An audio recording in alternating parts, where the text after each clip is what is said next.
Esta semana el caso Venezuela 1 ha retumbado en la Corte Penal Internacional luego de un largo silencio por parte del fiscal Karim Khan, quien en respuesta a una protesta mundial de venezolanos exigiendo justicia, reprendió al gobierno de Nicolás Maduro. Pero también se han dado unas reuniones significativas con venezolanos en La Haya relacionados a este caso en el que piden que no quede impune. Pero ¿cómo se está viviendo? ¿Cómo se ha vivido? ¿Qué viene? ¿Ahora qué?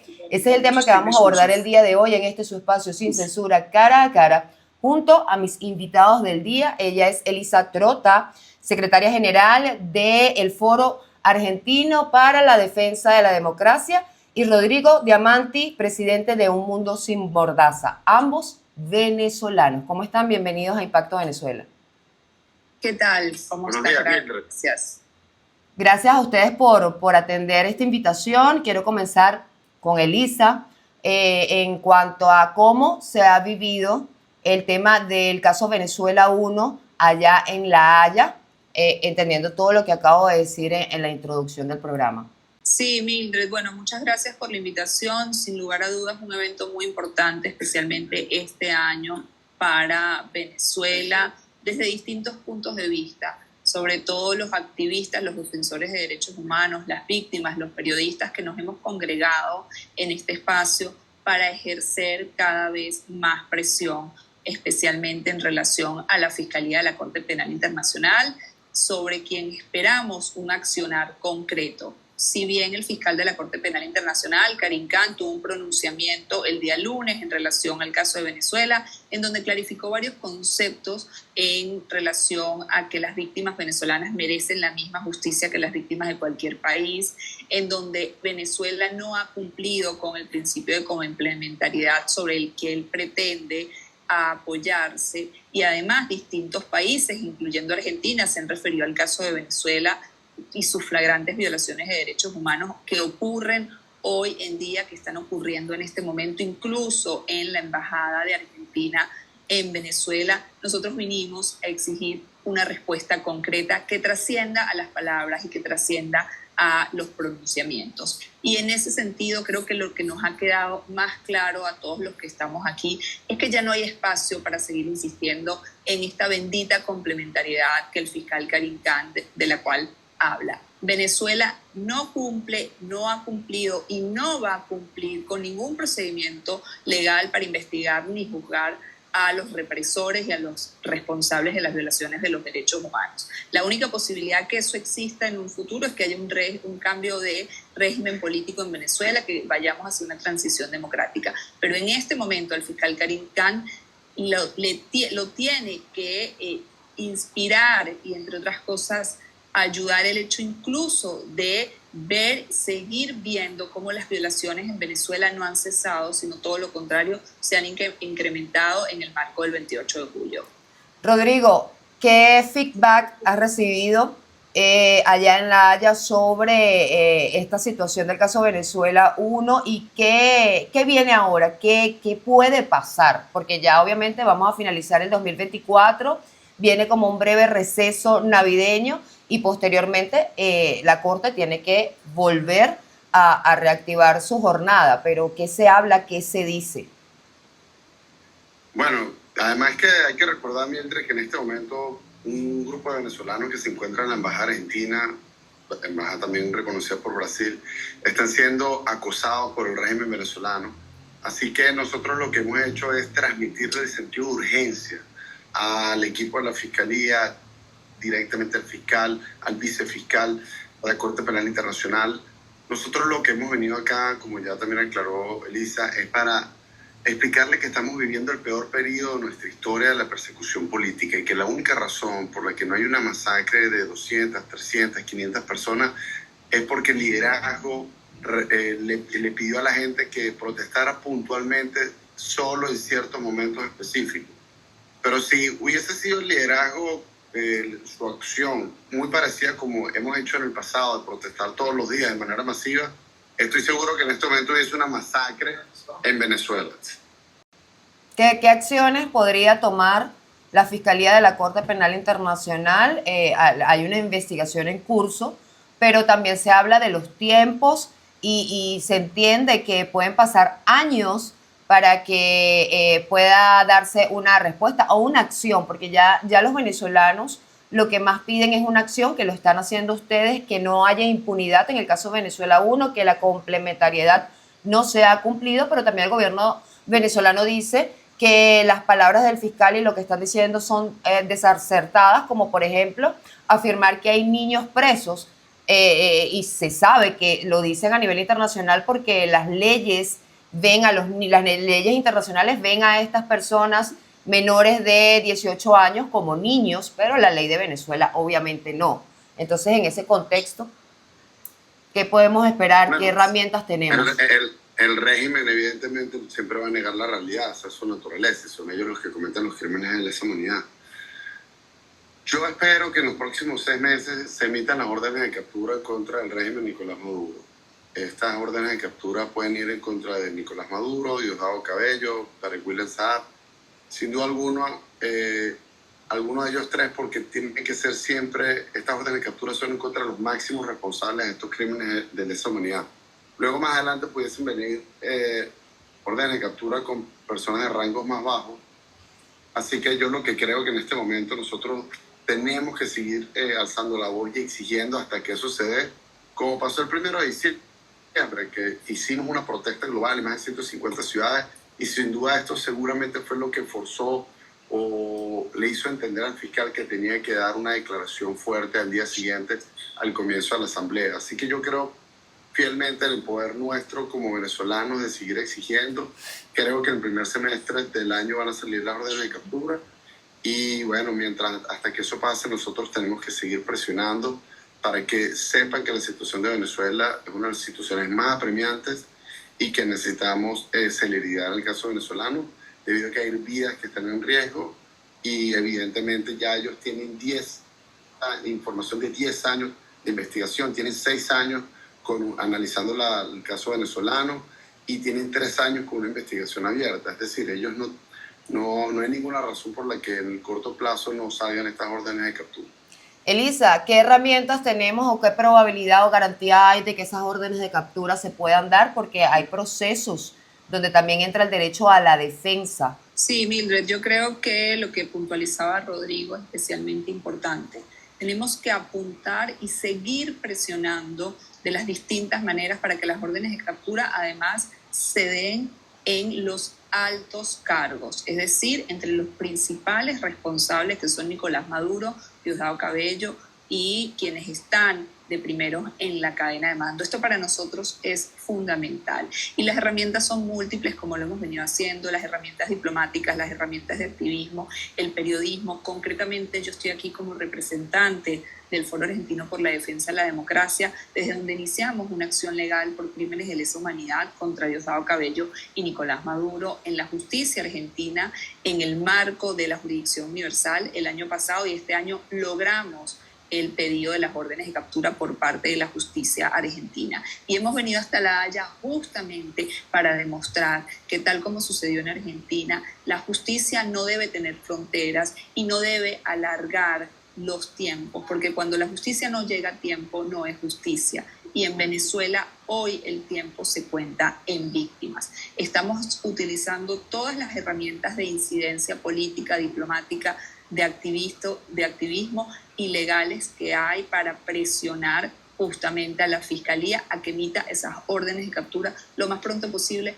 porque el tiempo de las excusas se acabó y más pruebas lamentablemente no se pueden pedir, porque son demasiadas las pruebas constantes y los propios testimonios de los perpetradores, quienes anuncian a través de cadenas televisivas los crímenes que cometen y van a cometer. Más de 1.800 personas continúan tras las rejas en Venezuela en el contexto detenidas en el contexto postelectoral, pero también un grupo de presos políticos que lleva años encarcelados. Pero ¿qué repercusiones puede enfrentar el gobierno de Nicolás Maduro ante lo que decida el fiscal o alguna sentencia que dé la corte?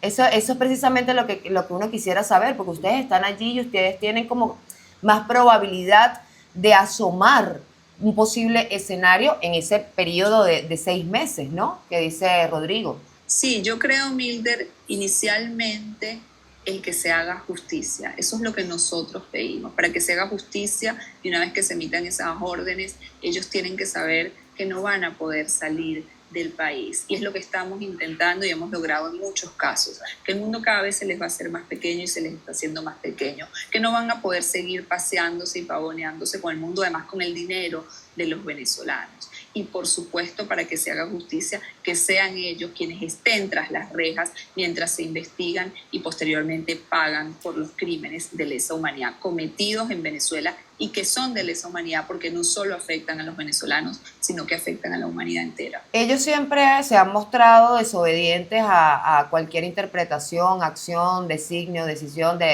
a nivel internacional. A ellos al parecer les resbala si hay órdenes de captura en su contra. Entonces, ¿qué otra repercusión puede impactar a su gobierno por parte de la Corte Penal Internacional?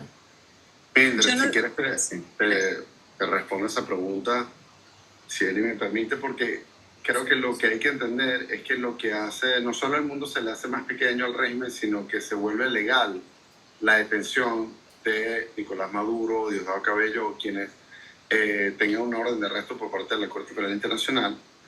Esto no aplica en el caso de Rusia ni en el caso de Israel, porque ni Rusia ni Israel forman parte del Estatuto de Roma.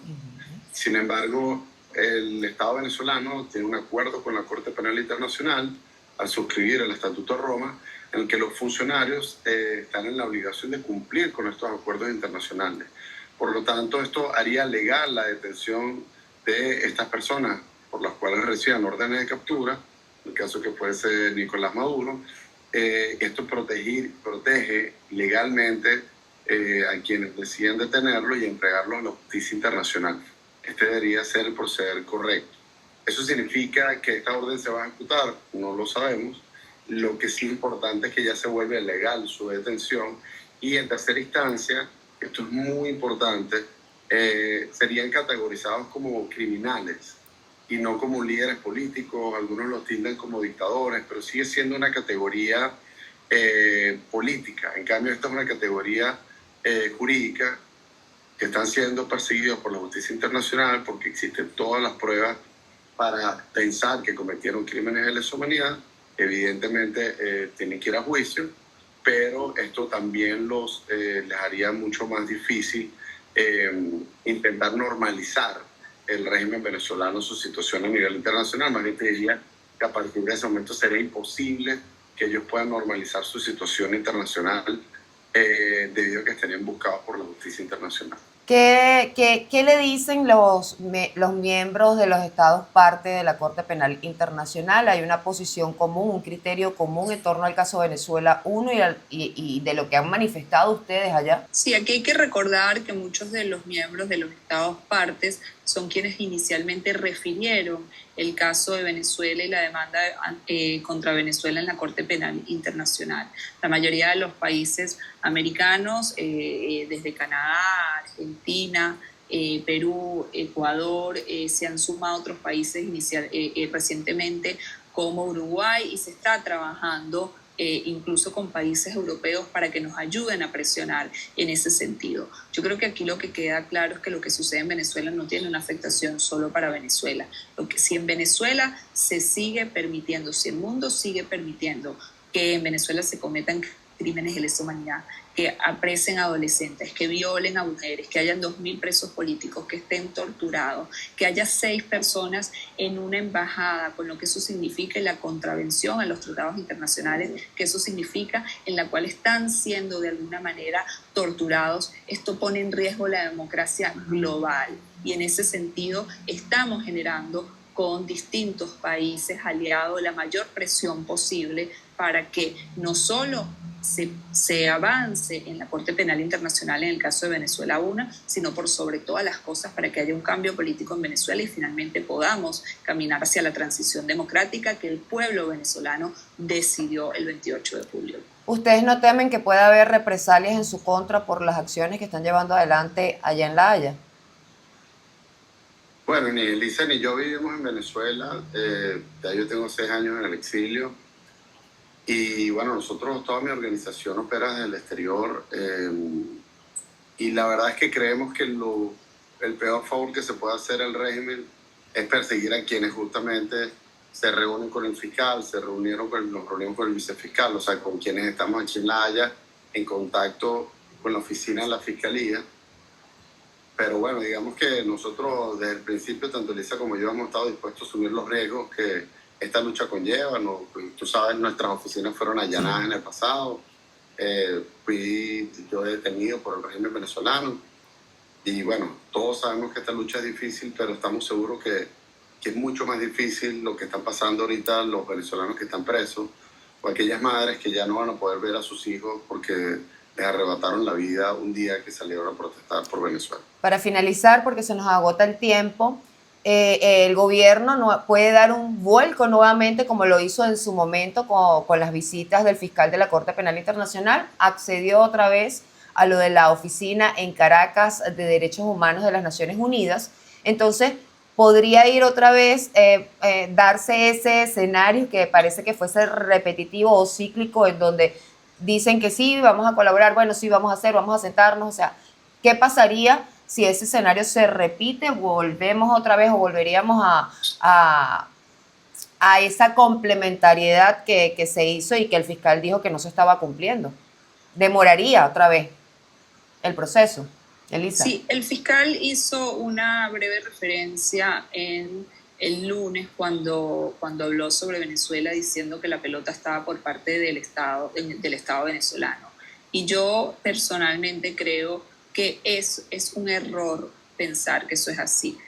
Nosotros no podemos a estas alturas esperar absolutamente nada del Estado ni en las instituciones o las pseudo instituciones venezolanas que, como sabemos, son todas brazos ejecutoras de la dictadura. Hoy la pelota está del lado de la Fiscalía de la Corte Penal Internacional y cualquier maniobra disfrazada de jurídica que pretenda hacer el régimen, la Corte Penal Internacional debe tener los elementos, estoy segura que tiene los elementos para no permitir que se retrase más el proceso y terminar con esta parodia con la que algunos insisten, que llaman complementariedad, que definitivamente en el caso de Venezuela no aplica y, como dije antes, no va a aplicar hasta que al menos haya un cambio político en Venezuela. Se sabe su posición, evidentemente, que ustedes apoyan a Edmundo González Urrutia luego de las elecciones del 28 de julio, pero ¿cuál es la percepción allá sobre lo que se puede venir este 10 de enero? Aquí todos estamos a la expectativa, porque evidentemente Nicolás Maduro se va a juramentar, o es lo que está programado para ese día, pero Edmundo también dice que va a regresar y se va a juramentar. O sea, aquí cualquier cosa puede pasar. ¿Cuál es la percepción que tienen internacionalmente allá en esos pasillos de La Haya sobre este tema? Bueno, aquí la verdad es que se habla muy poco sobre la situación política de Venezuela, ¿no? Y eso creo que ha sido un poco ha sido el éxito de la Corte Penal Internacional, de alejar lo político y concentrarse en el tema de justicia. Derechos humanos. Ahorita realmente el tema más importante es el acoso a la embajada de Argentina, donde hay 6 venezolanos que están siendo hostigados por el régimen venezolano. Se habla de los menores de edad secuestrados, se habla sobre los presos, sobre los crímenes de lesa humanidad en términos generales, y hay un énfasis importante en alejar el tema político. Ahora, nosotros lo que sí hemos hablado sobre este tema es que el régimen de que intentar perpetuarse el poder, de intentar dar un nuevo golpe de Estado, otra vez el 10 de enero, evidentemente existe la posibilidad de que nuevamente haya un nuevo ciclo de protestas y que esto ciertamente puede ser originar nuevamente que el régimen asesine, persiga y comience una escalada de persecución política obviamente mucho más grave que la que estamos viviendo en este momento. Es decir, que la situación de Venezuela se va a ir agravando en el tiempo. Y ese ha sido nuestro mensaje aquí en la Corte, para explicarles la verdad y para que tomen las acciones pertinentes, para que se comuniquen con el régimen, para que se comuniquen con el régimen para saber qué está pasando con el tema de la embajada. Y esa es la mayor presión que nosotros podemos hacer en este momento, Emilio. Muchísimas gracias por compartir con Impacto Venezuela su trabajo, o el que están haciendo a nivel internacional en materia de derechos humanos. Espero volver a conversar con ustedes más adelante, posterior al 10 de enero, esperando a ver qué ocurre en Venezuela y ese periodo del cual hablaba Rodrigo de 6 meses que puede contemplarse una acción concreta por parte de la Corte Penal Internacional. Muchísimas gracias, Elisa, muchísimas gracias, Rodrigo, por estar aquí en mi programa Cara a Cara. Gracias, Mildred. Gracias a ustedes. Gracias, Mildred. Gracias a ustedes. A toda mi audiencia también, gracias por acompañarme cada domingo en su espacio sin censura. Para más visiten www.impactovenezuela.com y nuestras redes sociales @ImpactoVE. Soy Mildred Manrique, nos vemos el próximo domingo.